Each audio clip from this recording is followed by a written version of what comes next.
Well guys, so now this is part 2. This is where it gets interesting.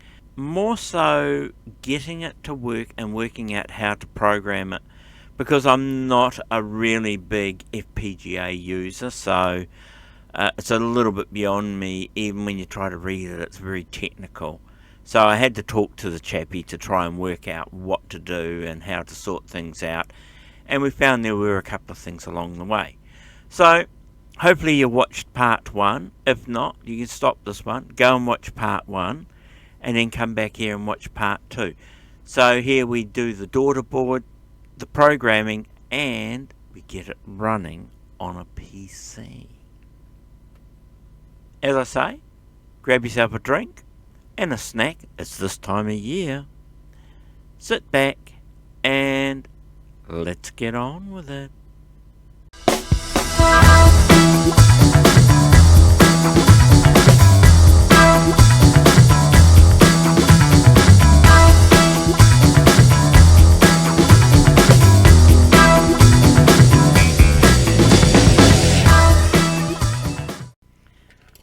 Next board, same as the others.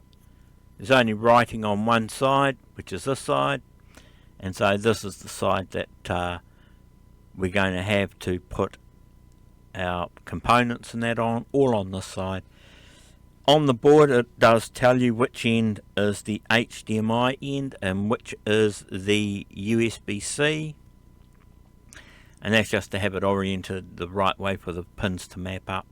So do that, and it's not too much of a worry, because when you put the Tang Nano on, you can put it the right way around. It goes on. Just watch for the ICs all go in their own direction, and they all have the half moon or the dimple, which shows you the direction of them going. And as I said, the 2 header pins for the cable to come in, you only need one. So if you want to, you can work out where your chip's sitting, where the board's going to go, and roughly which side you want your cable on, so you're not making it too long and it's not draping across everything when it goes out to the HDMI. So if your board was going to go this way in your PC, well, you'd want the HDMI pointing out the back. So that would be, to me, would be the logical way of doing it. We don't use the USB-C end in the machine because it gets its power from the socket, the IC socket, the main one on the motherboard. So it draws its power off there. So we'll get into it and get this one done. And this is very similar to the little board, there's just more on it. So what I'm going to do is I'll start with the sockets first. So I'll put the sockets in. I have a little trick for doing that, and that's just using some wide tape to hold it down until I tag the corners, take it off, and then make sure they're seated firmly against the board, and then solder them all up. I just usually tag one in either opposite corner, and they just make sure they stay in there. But you'll see me when I do it. I'll go ahead and do it now.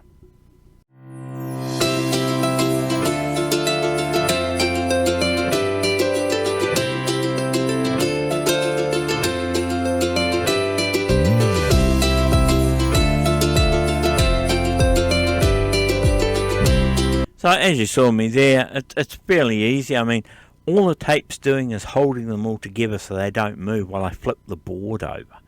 Because then they're all the same height, so when you push on the board they all stay there. So now what I can do is I can tag each corner, opposite corners, and then once that's done I can then pull the tape off, make sure they're all seated correctly, and then solder them up.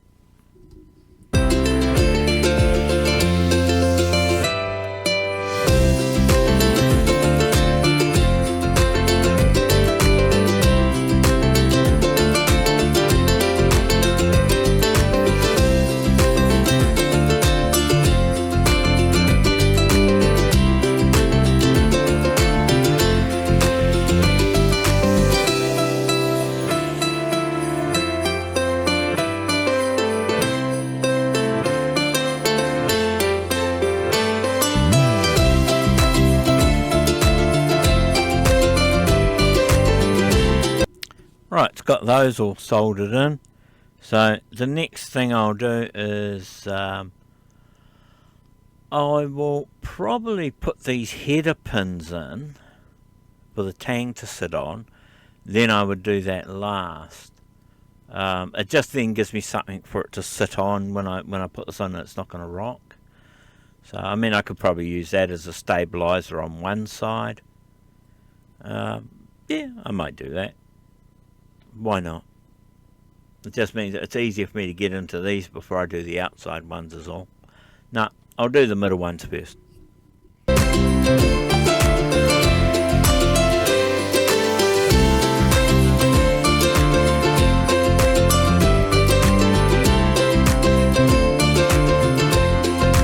Now, if you don't have enough long strips of this, but you have shorter ones, you can do that with the shorter. You can put the shorter ones in groups of however many you've got.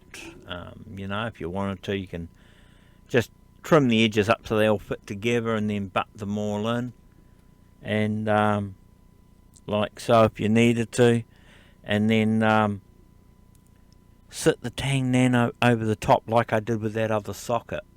Then when you turn it upside down, they'll all be aligned for it to solder into.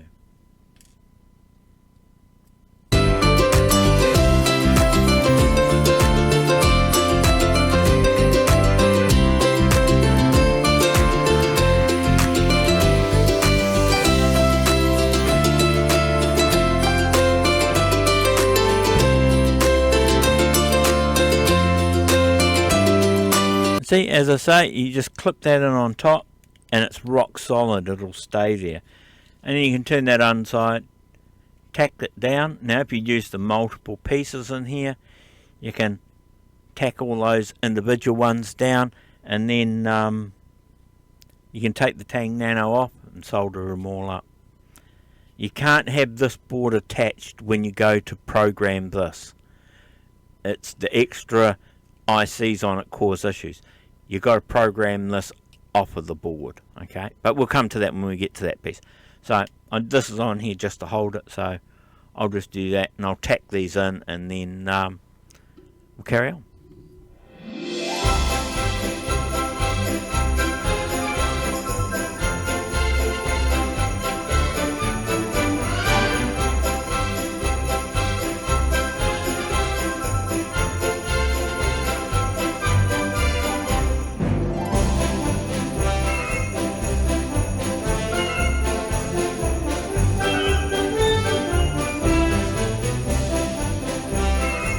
And there we have it. That's all done. Those pins are all in, all seated. So there's only two more to do. Now I'll look at the board. So on the board, this end for me is the HDMI out. So I'll put my header pin this side, because this is the side I want it to come from the processor over to it. And that's the little header pin that goes in there. So now what we're going to do, it's going to be balanced by these two blue ones now, so these two should stay in there. Yep, and they do. You just got to be a little bit quick tipping it over. If you're having issues with it, use the tape method. Put a bit of tape across them, even tape it down to the sockets and run it up the side here. You can always peel it off when you got it over. So we'll go on and we'll tag the corners and then solder them in.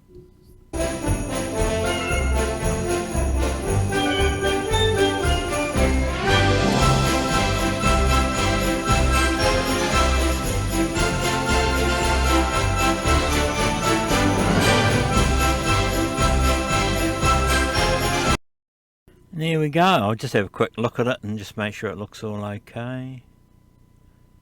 You did see me there touch up the odd one that didn't look 100%. I mean, it was probably fine, but to me it just didn't look quite right. No, they all look fine. Yep, those are all good. So now that's all soldered. We've got to put the caps in. So we've got to put the four. We're going to put the four filter capacitors on for the ICs. And these just go through the holes that are on the board, and they're for the between the power and the earth, just to filter out any noise. So they are a wee bit wide, these ones for this board. So I'm just going to have to bend the legs in a little bit on one side and make them fit. So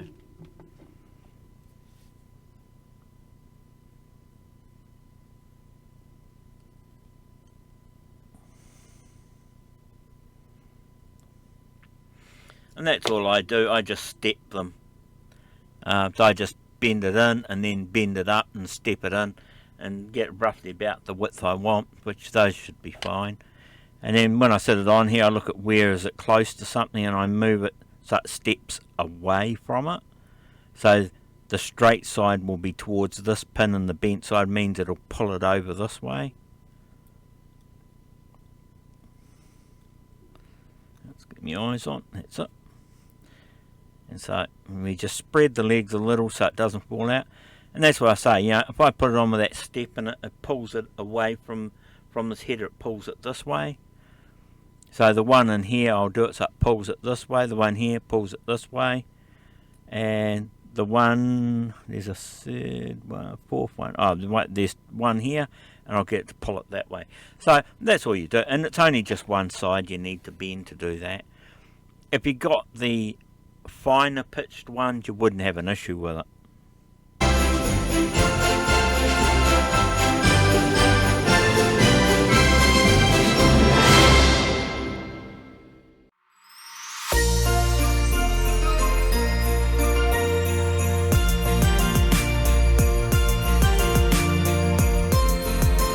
There it is, they're all in.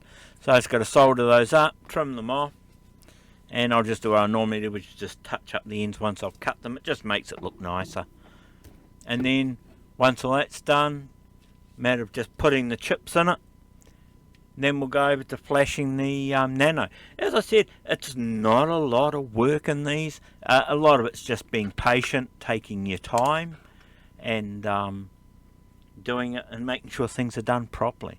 So, right, I'll get on and just knock these in, and then we'll get on to the second part, which is programming it.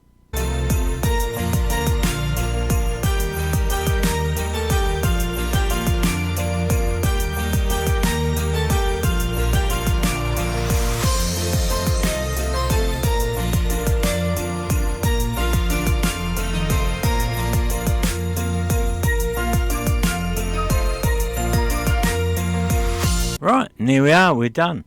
So I think usually just give it a quick look over once, guys. Just make sure everything looks okay and all your joins are good. Go through and clean them up with isopropyl as well. And I think I'll do that now. I'll put the chips in the board. It's pretty straightforward putting the chips in these. You just got to be mindful of pin 1 and which direction pin 1 is, and just double check with the board to make sure you have put it with the dimple with the dimples in the right direction. So I'll get on and clean these up now, and then we'll put chips in and we'll get on to programming.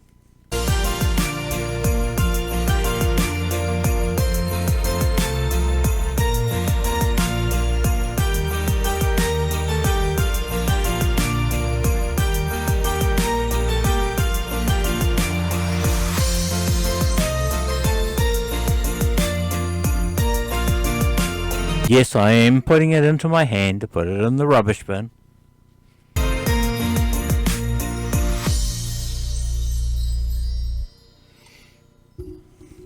Right, so that's the boards are all done. Now, the next piece of kit I was telling you about were these. And as I said, this one's for doing the big chips, this one's for doing the little chips.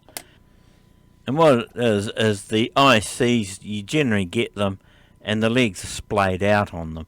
So what this tool does is you just get your chip, you slide it in, even if the pins are a bit bent, and you can widen them out to get them in here. Get it in, hold it down, and just squeeze the sides together. Let it go, and then slide it off, and then you have your IC as all the legs are set to go into the socket.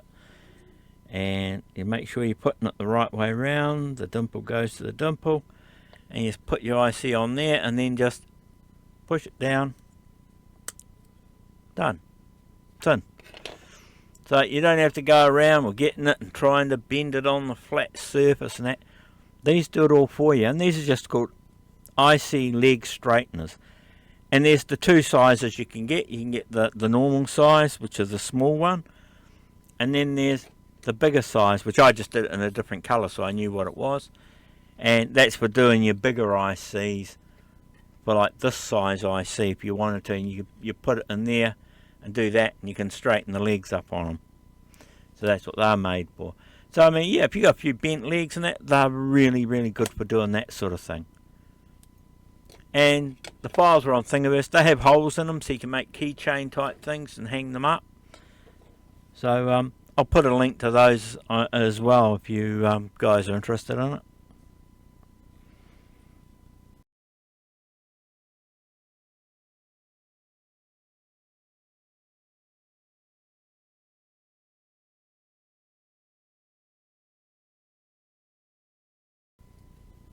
Just like that. It's that easy. It makes life so much easier. I mean, I remember the day when we were doing boards with when we're doing boards with piles of these bloody things in them and trying to get the legs straight, and you don't know if you've rocked it right and one side's in and one side's out. These make it so much easier just to squeeze it and put it together.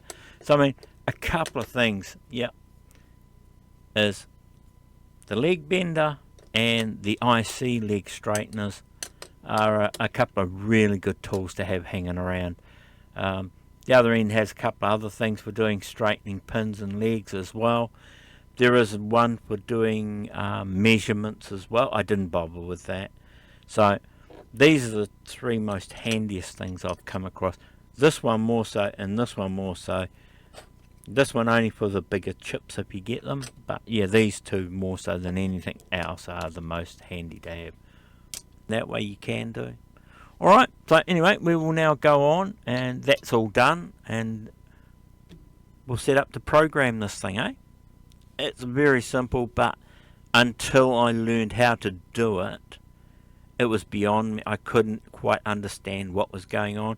And I've seen a couple of his videos where people have said, you need to show people how to program these for the very beginners because they don't understand. And that's where I was. I mean, I've not been into FPGAs. I'm more still the old school stuff.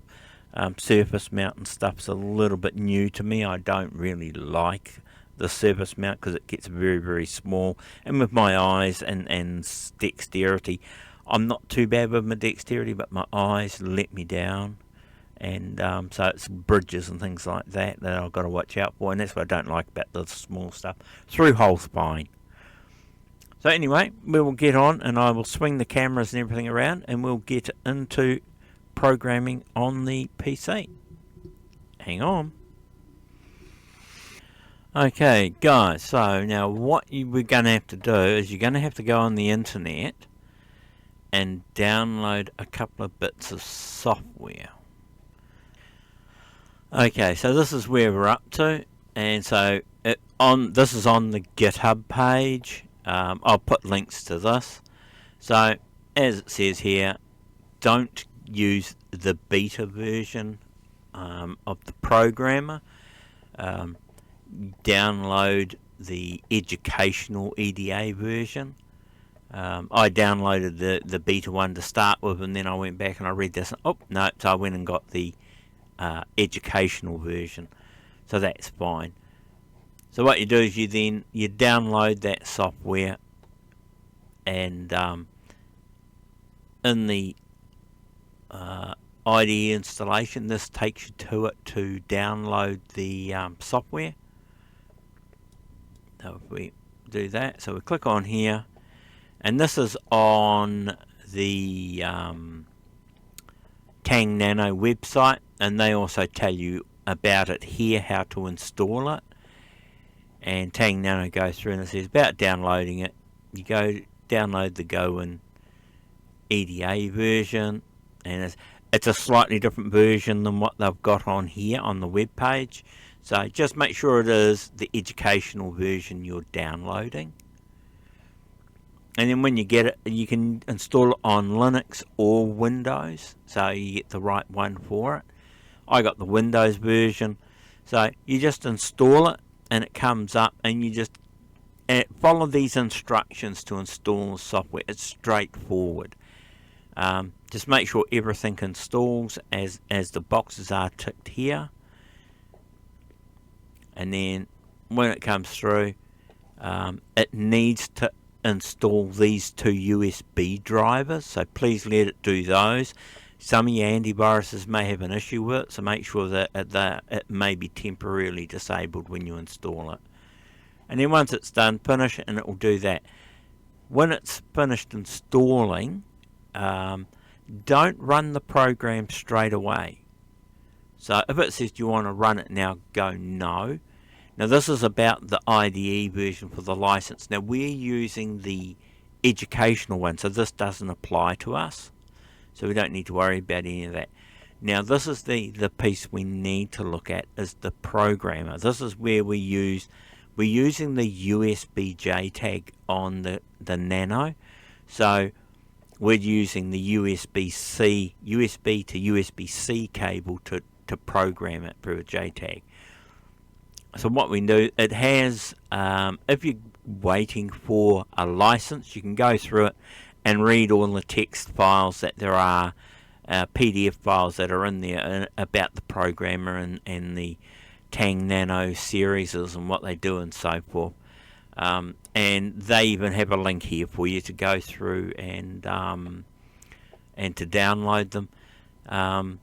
The other thing is GoWin have done a slight modification to the programmer to suit their nanos. So if you click on this link on the page, which has the click me on it, it'll take you to their website, and you can download the files that they have slightly altered.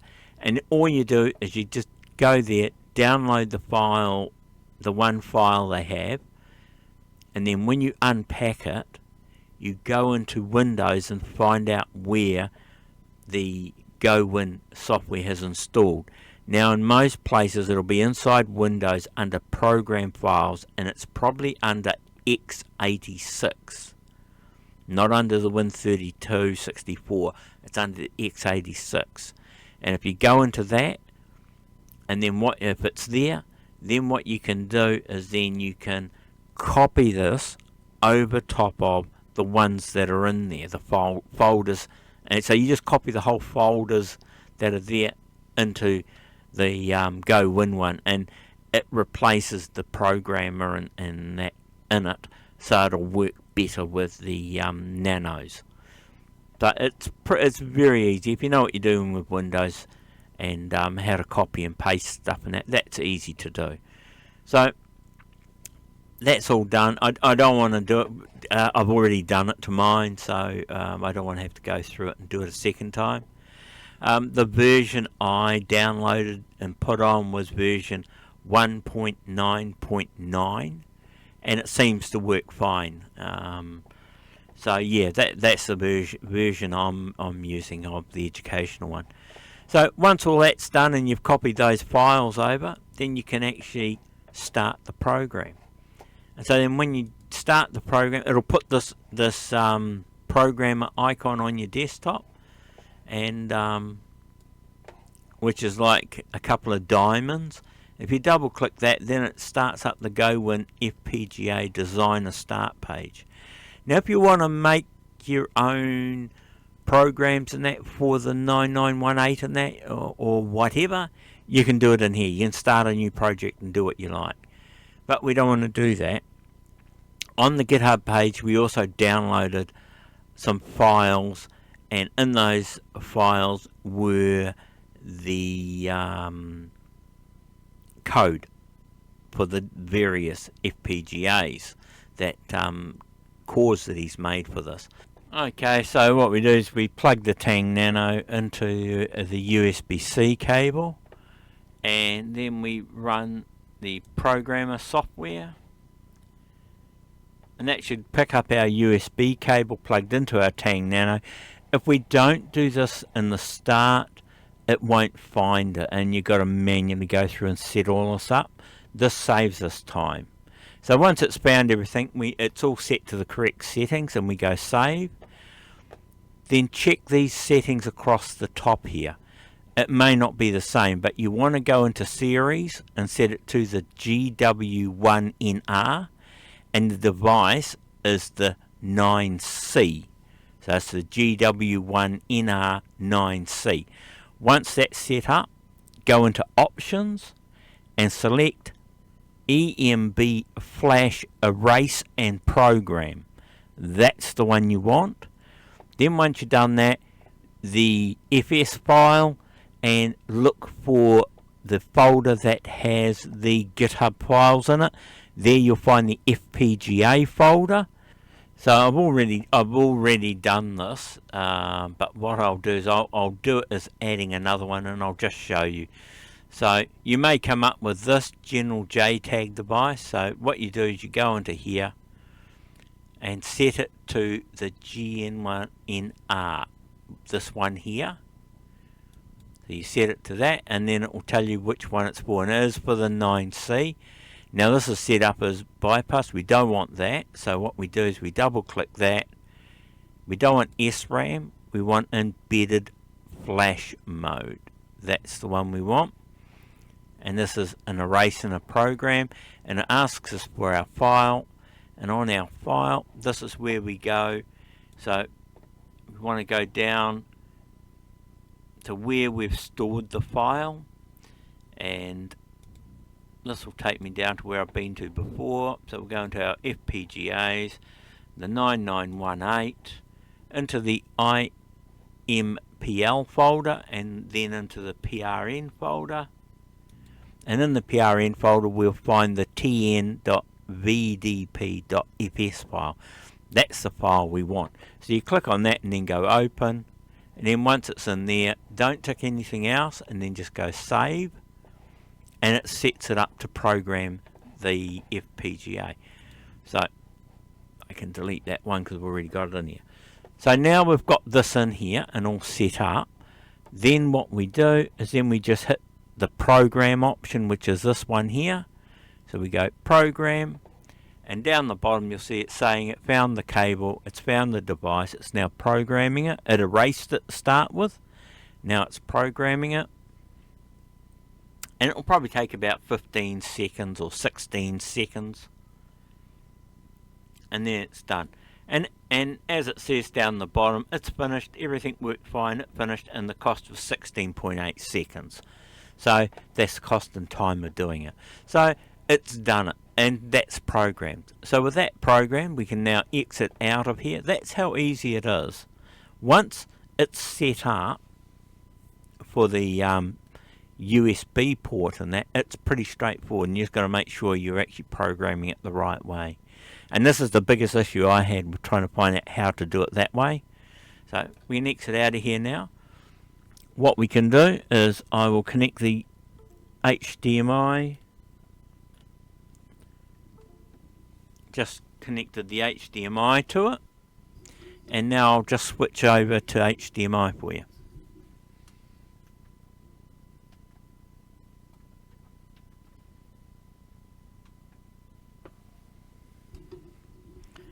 Okay, and I've just switched it over to HDMI, and as you see there, bang, it comes up, and that is the test screen that's built into the 9918. That is built into it as a test screen. The 9938 and 58 don't have the test screen, only the 9918 does. And this just tells you that it's actually programmed properly and working properly. But once you get your head around it, it's pretty easy, and you shouldn't need this to tell you whether it's been done properly or not, because it'll actually tell you in the programmer anyway. So this is all done. So what I do now is I'll just switch back over to the main screen and turn everything off. And the next thing I'll have to do is to sort out a PC for this to go into, and that will be our next video, I think. So I'll see you shortly. Well, there you go, guys. So that's it, all done. It's all programmed and it's all ready to go now. So that's the Tang Nano. So I've just disconnected it and that, and I just got to plug it onto the board now. So let's get the board. The only thing is when you go to put it on the board, make sure you have it the right way around. The board has actually got marked on it the USB-C and the HDMI on either end, so make sure you put it on. And when you do put it on, make sure that the HDMI and the micro SD are up on the board, so it's all facing towards the top. So hang on a sec, I just got to get my glasses and I'll put these on. These on, and USB-C, and that just sits up on top there and just pushes down, and that's it done. And as you can see, that's why it needs the standoffs, as for the height for the socketed chips, and you need to use the header pin. Even if you're not going to use the sockets, you'll need to put header pins in to make it raise up to go over those. And so when this goes into the machine too, we won't use the USB-C. That's only for programming it. It'll draw the power off of the ribbon cable that comes out that goes to the socket, and